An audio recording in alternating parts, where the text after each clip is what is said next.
I'm just going to throw this out there. If you're 40 years old and you're not married with a couple kids running around in a big old yard that's surrounded by a white picket fence, and if there's not a humongous house sitting on a hill in the background that also has a massive mortgage tied to it, and if you don't have, let's say $500,000-$600,000 in the bank saved up, as well as a $1.2 million investment portfolio for retirement, and if you also don't have a high-profile, six-figure paying job, there's a pretty good chance you're going to be left in the dust. Society is going to leave you behind. These are the societal standards that have been placed on us. It's not a good situation, especially considering that achieving these goals in today's modern economy is going to be pretty darn difficult for the average person. So where does that leave us? Where does that leave us if we cannot achieve those goals? If life circumstances stand in the way and it keeps you from reaching these things? Does that mean you're going to be shunned from society? You're going to be an outcast? Does that mean you're going to be looked down upon and that you're somehow now inferior? And a question that's even more important than that is, why do we feel these societal pressures? Why do we place these pressures on ourselves? I think there's a couple reasons for that. Number one, I believe that it's biologically hardwired in our minds to think this way. We want to fit in with society because if you think about pretty much our entire existence throughout all of history, it would have paid for us to fit in with society. If you think about a tribe and the societal standards that are set by that tribe, if somebody in that tribe didn't adhere to those standards, there was a good possibility you would be exiled from that tribe. And I think it goes without saying that back in those days, we were much stronger together. The same is true today, but that definitely would have been true back then, because if you're exiled and you're on your own, providing for yourself, food, water, shelter, protection, all these things are going to be much harder to do if you don't have a tribe backing you up. And when it comes to finding a mate and procreating, that's going to be even more difficult, because if you've already been exiled from a tribe, finding your way into another tribe is basically going to be impossible. So that makes sense from that perspective, and it makes sense that we would have had that hardwired into our brain. But caring about what people think doesn't really serve us very well today. And I think that's the second reason that we allow these pressures to influence our lives, is because we care way too much about what other people think. We compare ourselves to other people. We see all these other people around us, friends and family, doing all these things, getting the family, getting the house, getting the nice car, building wealth for themselves, and doing all the things that society, again, tells us we should do. And if we don't achieve those things, then we do care what other people think. And this has gotten profoundly worse since the invention of social media, because now all these people are out there highlighting the best parts of their lives, these parts of their lives that, again, society tells us we should be striving to get, and that's what we see. So that's what we compare ourselves to. And if we don't achieve those things, we feel inferior. We feel left behind. But at some point we have to stop and ask ourselves, is that actually what we want for ourselves? Is that where we should be in life? Or is that only where society is telling us we should be in life? And what are the implications of this? The implications, I believe, are that when you adhere to the societal standards and you allow these pressures to dictate your life, that automatically puts you in the system.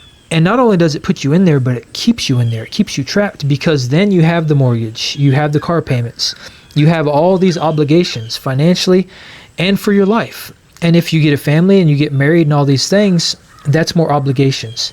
These are more responsibilities, and these are very real responsibilities. And the more responsibilities you have and the more obligations, especially financially, that's going to keep you in the system for longer. And that is exactly what society wants. It wants a working class of citizens.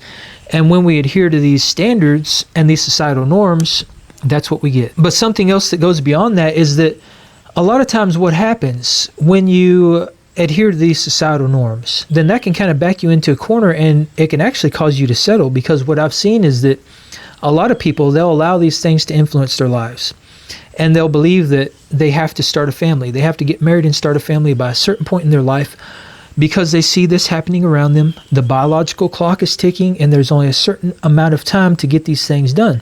So what ends up happening is that maybe we have somebody in our life that complements our life, and maybe we're okay with them, but maybe we don't fully align. And we know that deep down. We know that something's a little bit off, but we stay in that relationship because, number one, we don't want to be alone. We're afraid of being alone because we're afraid we're going to get left behind. We're afraid that the biological clock is going to run out and that we're not achieving these goals in the time frame that society tells us we should achieve them. So we settle. We go ahead and we tie the knot with the person that probably isn't right for us. And then we start the family with the person that probably isn't right for us. And what does that lead to? Sometimes it could probably lead to divorce. And especially when you couple that with the way society kind of is, with people just kind of willing to give up and people willing to trade up because everything is about the next best thing, that has probably largely contributed to the higher divorce rates. Because again, people are settling. People are believing they have to achieve these goals and they have to do these things that society tells us to do, even if we're not ready. And that's a big thing too when it comes to starting a family, because if you start a family when you're not ready, that obligation is going to be there no matter what. And that's a big problem. If you're not ready and you start a family and you weren't financially ready or mentally prepared for it, that is a very, very big responsibility. Now, that's coming from somebody who doesn't have a family, but I understand what comes along with that. I've taken a lot of time to really think about this, and it's not really something to be taken lightly, but you know, a lot of us, if we allow these societal pressures to take hold and we base our lives off that, then there is a chance that we could do things before we're ready. And what kind of position does that really put us in? I would say a position that's not very good. But there has to come a point in life where we stop allowing societal norms and the pressures of society that have been placed on us to dictate our lives. And we have to stop and ask ourselves, what is it that we, as individuals, actually want for ourselves? Is it that we actually do want all these financial obligations? Do we actually want the big house on the hill? Do we want all these things? Do we want all this money? Is that really what's going to make us happy? And is that what's going to fulfill us? I think for a lot of people, having a family and stuff like that is probably going to be one of those things. And for me, that was one of those things for a very long time.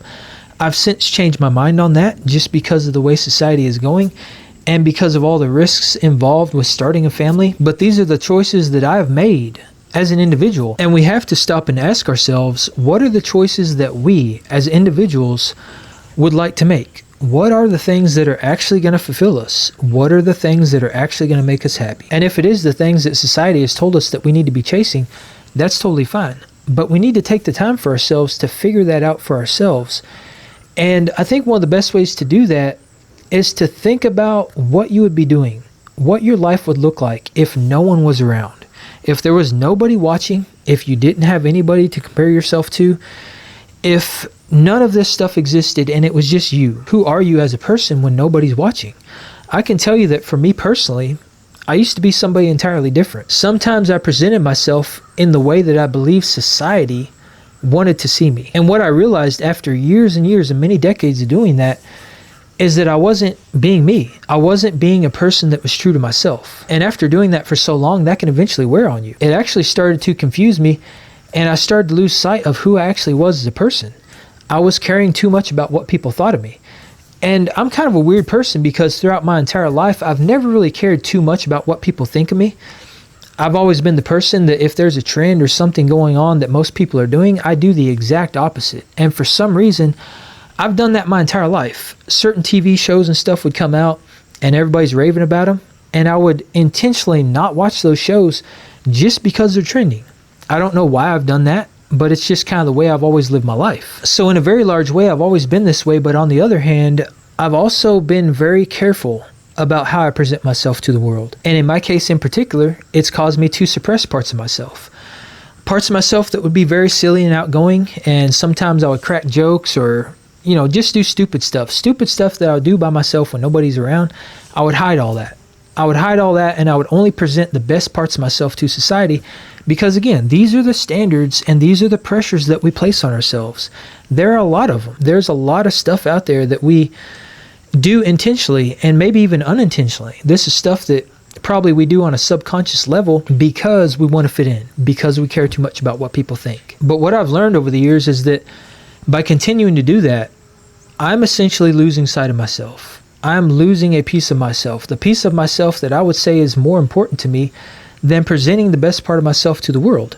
Because those parts of myself, when I'm free and I can do whatever the heck I want and I can say stupid stuff and not care about what people think, that's actually the part of myself that I enjoy the most. I don't enjoy being proper and professional all the time, and I don't think most people do. I think there's a very childish and foolish and playful part of ourselves, and probably each and every one of ourselves, that we just don't let out very often. But what does that make us? Who are we at that point? Because we're not ourselves. We're instead fitting ourselves into this societal mold, and that's who we become. We become the person that we believe society wants us to be. And this is going to be a very personal choice that each and every one of us has to make, but I think it's a very important choice. And it's something that we should all be focusing on a little more than we do, because from what I've found, after a long time thinking about this, and after going through a lot of crazy health stuff and being on the brink of death for over a year and realizing what's actually important in life, I have realized that most of these societal norms do not align with me. They don't align with who I am as a person.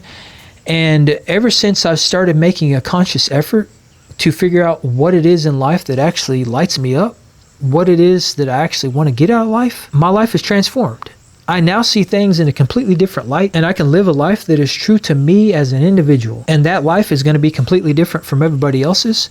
In a lot of cases, it's probably going to be very unorthodox. It's going to go against the grain, and it's going to be something that is not normal. But when you're living your life in a way that is not normal, based off societal standards, but society is kind of in a bad place and it's kind of a sick society, maybe that means that you're the only normal person out there. Maybe that means you're the one that's doing things right. And as far as caring about what other people think, I dealt with that for a long time before I finally overcame it. And the way I overcame it is when I actually got very, very sick, when I was on the brink of death. Because, like I mentioned before, at that point I realized what is truly important. And one of the things that I realized was not important is what other people think about me. Because I realized that life is very fleeting. We are only here for a very finite amount of time. And the stuff that we stress about, a lot of it doesn't matter. A lot of it is petty and insignificant. And we should not give even an ounce of our energy to these things, because the only thing they do is just bring unnecessary stress to our lives for no reason whatsoever. We believe we should stress about these things, and we let them weigh on us because this lizard part of our brain is hardwired to make us believe that these things are important. But if you really think about it, in the grand scheme of things, and of all the things in life that are actually important, caring about what other people think about you is not important whatsoever. What is important is living a life that is true to us, is doing the things in life that is going to bring us purpose, fulfillment, and joy, regardless of what anybody else thinks about that. And coming to those realizations has literally transformed my life. I can't even describe how free that makes you feel, the weight that is lifted off your shoulders, and how it opens the doors to unlimited possibilities, because when you can truly be yourself and you don't care about what other people think about you, the sky's the limit. You can do whatever the heck you want, and you don't have to worry about anything. You can go against the grain, and it doesn't matter. And after 40 short years of existing, I have finally learned that there is no timeline except for the timeline that we place on ourselves. And there is no pressure except for the pressure that we place on ourselves. So I would inquire to you, what does your timeline look like? And what are the pressures that you're going to place on yourself? Are they your pressures, or are they the pressures of society?